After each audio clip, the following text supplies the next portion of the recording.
Oi, crianças, então agora nós vamos continuar a nossa aula, nós vamos lá na apostila da página 10 de História, onde nós vamos trabalhar povos africanos e suas tradições orais. Bom, os povos africanos e suas tradições orais. Você já estudou os primeiros agrupamentos humanos, né? Que se concentravam no continente africano. Portanto, sabemos que as tradições orais da África são as mais antigas do que as da América. E que o continente africano é habitado há muito tempo, concentrando uma grande diversidade de culturas. A África é um continente formado por mais de 50 países de diversas etnias. Nesse mapa você pode observar a indicação dos principais grupos linguísticos, ou seja, dos maiores grupos de línguas que se encontram no território africano, certo? Então dê uma boa olhada ali no mapa e vamos adiante. A riqueza cultural do continente africano se reflete na variedade de mitos, de história, de dança, de música, de língua, do modo de viver das suas diversas etnias. Então é um povo muito rico de tradições, muito rico de cultura para a gente poder estudar. Assim como acontece entre alguns povos da América, uma das formas mais expressivas de tradição oral na África é o ato de contar histórias. Contudo, as tradições orais africanas se destacam pela repetição de versos com ritmo, como se fossem música. Então, nas contações de histórias africanas, as frases são entoadas em ritmo constante para serem lembradas mais facilmente, como realmente se fosse uma música. Bom, então nós vamos ler uma trova popular aqui, da coletânea de Afrânio Peixoto de 1919. Vocês devem conhecê-la um pouquinho diferente. A batata, quando nasce, deita a raiz pelo chão. Menina, quando se deita, bota a mão no coração. Então, vocês já devem ter ouvido esse, sim. Batatinha, quando nasce, se esparrama pelo chão. Menininha, quando dorme, põe a mão no coração. Ou de uma outra forma. Por que existem essas mudanças? Porque com a oralidade, você vai passando de uma pessoa para outra e existem mudanças. As pessoas acabam, criando algumas mudanças quando elas repassam esse tipo de conhecimento. Você conhece outras variações dessa trova? Então, se você conhece, depois você vai falar, vai contar ali para os pais de vocês, vai perguntar para os pais de vocês que eles também devem ter ouvido de outra forma e ali vocês vão fazer essa brincadeira gostosa. Pesquise outro texto da tradição oral brasileira, uma trova ou um provérbio, e registre lá no seu caderno de história. E depois recite. Você vai poder recitar, por exemplo, para os colegas, caso você vá para o presencial, ou se você está em casa, para os pais, para os irmãos de vocês. A prof trouxe um aqui. Não adianta chorar pelo leite derramado, Esse é um provérbio popular que fala que não adianta você chorar depois que já aconteceu. Depois que você já fez, depois que já aconteceu, não adianta você ficar se lamentando. Trouxe mais alguns aqui para vocês. Vamos ver lá?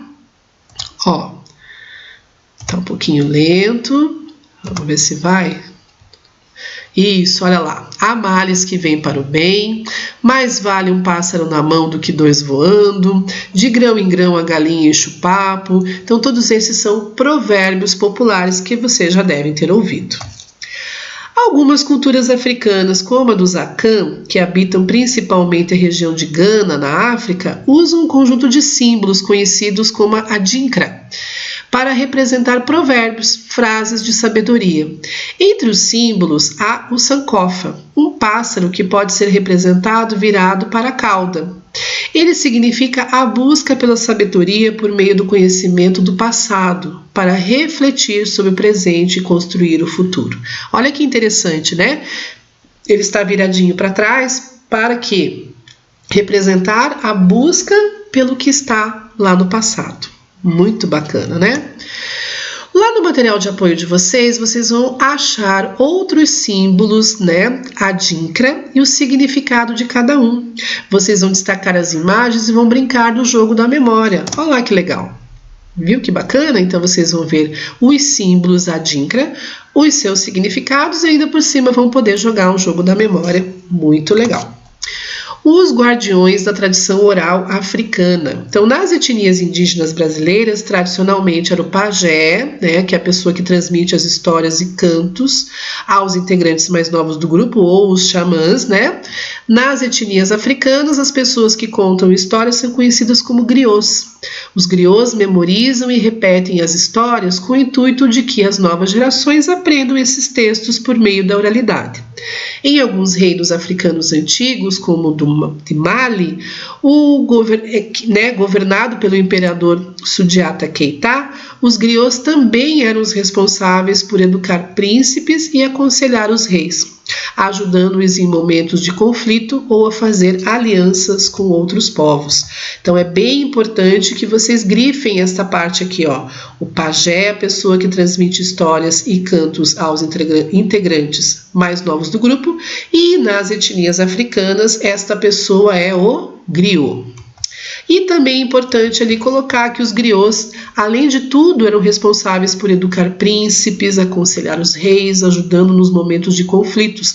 Então eles não tinham só a função de cantar e de passar essa oralidade, mas também de aconselhar pessoas importantes, de tão importantes que eles eram na sociedade. Então ali nós temos a imagem, né, duas imagens, ali a imagem de Mansa Musa, descendente do primeiro imperador de Mali, e na outra imagem ali nós temos o quê? Os griots da etnia Mandiga tocando seus instrumentos musicais. Olha que bacana. Os griots são educadores, poetas, cantores, músicos, guardiões dos ensinamentos de seu povo e responsáveis por manter vivos os registros do passado. Enquanto eles contam histórias, tocam instrumentos musicais. Nós temos ali alguns deles, né? Então nós temos o cora, instrumento de cordas, o balafon, né, que é um tipo de xilofone que a gente conhece, um instrumento musical chamado djembe, que é um tipo de tambor originário do Guiné. Tudo muito interessante, e é muito interessante também que vocês grifem essa parte aqui sobre as atribuições dos griots, né? Quem eles realmente eram, tudo, quais eram as funções deles ali. Então grifem lá direitinho, que depois vai facilitar para vocês estudar. Bom, os sons desses instrumentos ajudam a manter o ritmo da recitação das histórias. Então, como nós falamos lá no início do capítulo, é feito como se fosse uma música, né? Bem no ritmo, porque facilita a memorização. A gente tem muito mais facilidade de memorizar, por exemplo, um texto, se a gente cantar. Certo? Quando você tem uma musiquinha que fala sobre um determinado tema, você grava muito mais facilmente do que apenas lendo, né? Ou apenas ouvindo a pessoa falando num ritmo normal, ok? Lá na Índia, também os contadores de histórias são chamados de Vyasa. Nessa foto, sentado em uma área elevada, o Vyasa lê para um grupo que ouve com atenção. Então a gente pode ver que várias culturas fazem o uso dessa tradição da oralidade. Bom, a respeito dos griots, leia esse texto. No campo do senhor Amade, os instrumentos tocam para que as espigas caiam mais alegres nos cestos. Lá está o griot com seus músicos para entoar a canção. Keita, filho do imperador, filho do Sundiata, ceifa e estende teu braço. Os celeiros há 3 meses estão vazios. Turi, filho do imperador, filho de Sarnori, faz rolar as espigas sonoras. Ceifai, vós todos, filhos de Farabá. Depois deste campo, passai a outro, depois outro, e haverá festa em Farabá. Então, essa canção, né, ela encorajava o trabalho na hora da colheita. Então, ela era cantada várias e várias e várias vezes ao som do balafon, da cora e de tambores, que celebram o passado, recordam o tempo do plantio e da colheita, mas não deixando esquecer os tempos difíceis que exigem coragem. Então, ali quando eles falam, né, que os celeiros há 3 meses estão vazios, quer dizer, faltou comida, mas não vai faltar mais, né? Porque haverá festa em Farabá. Então, Farabá é a região que atualmente pertence ao país Guiné-Bissau, certo? Então, a ceifa, o ato de ceifar, ou seja, de cortar a plantação, e Sundiata e Samori são os imperadores de Mali lá na África. Então, eles colocam todos esses elementos na música para incentivar as pessoas na hora da colheita. E quem faz isso são os griots. Bom, com base no texto e seus conhecimentos a respeito da tradição oral na África, responda as questões. Que tempo da natureza foi narrado pelo griot? O plantio do trigo, a colheita de milho ou a plantação de mandioca? A colheita do milho, né? Porque o griot estava cantando. Então ali ele estava cantando para encorajar o trabalho na colheita, para as pessoas ficarem mais animadas. Que instrumentos musicais são tocados pelos griots, então? É o balafon, a cora e os tambores. Quais são as funções desempenhadas pelos griots? São várias, né? Então, eles são educadores, poetas, músicos, cantores e guardiões do conhecimento. Conforme você estudou anteriormente, a tradição oral está ligada a diversos costumes. Existem comunidades em que as pessoas se reúnem para cantar antigas canções ensinadas por ancestrais. Em muitas sociedades, como as indígenas da América e as africanas, os saberes estão interligados. Dessa forma, os saberes são como uma rede que sustenta a cultura desses povos.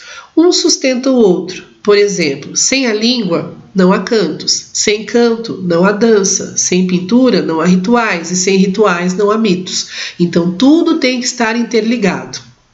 Leia essas imagens de manifestações culturais tradicionais. Então, nós temos duas imagens bem distintas ali. Uma da dança folclórica russa e outra do teatro de sombras da Indonésia. E nós temos que fazer o seguinte, de acordo com a leitura das fotos, responda as questões. Numere as imagens de acordo com o tipo de manifestação cultural. Teatro de sombras da Indonésia é 1, dança folclórica russa é 2. Então, vai ficar desta forma aqui.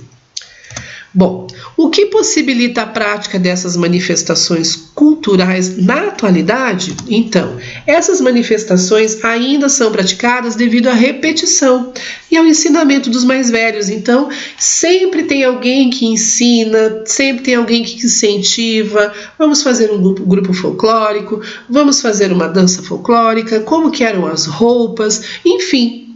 Desta forma, o conhecimento volta para a atualidade e as pessoas continuam, passando de geração em geração.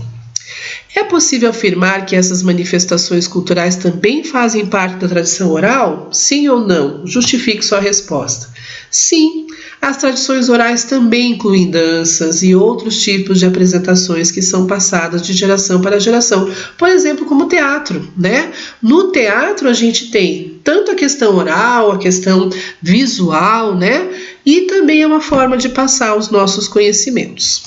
Bom, lá no caderno de atividades, páginas 73 e 74, risque a letra F, M e B dos quadrinhos e descubra com as letras restantes 2 maneiras de preservar uma cultura sem a escrita. Então, se vocês riscarem, a F, a M e a B, vão sobrar estas letrinhas aqui.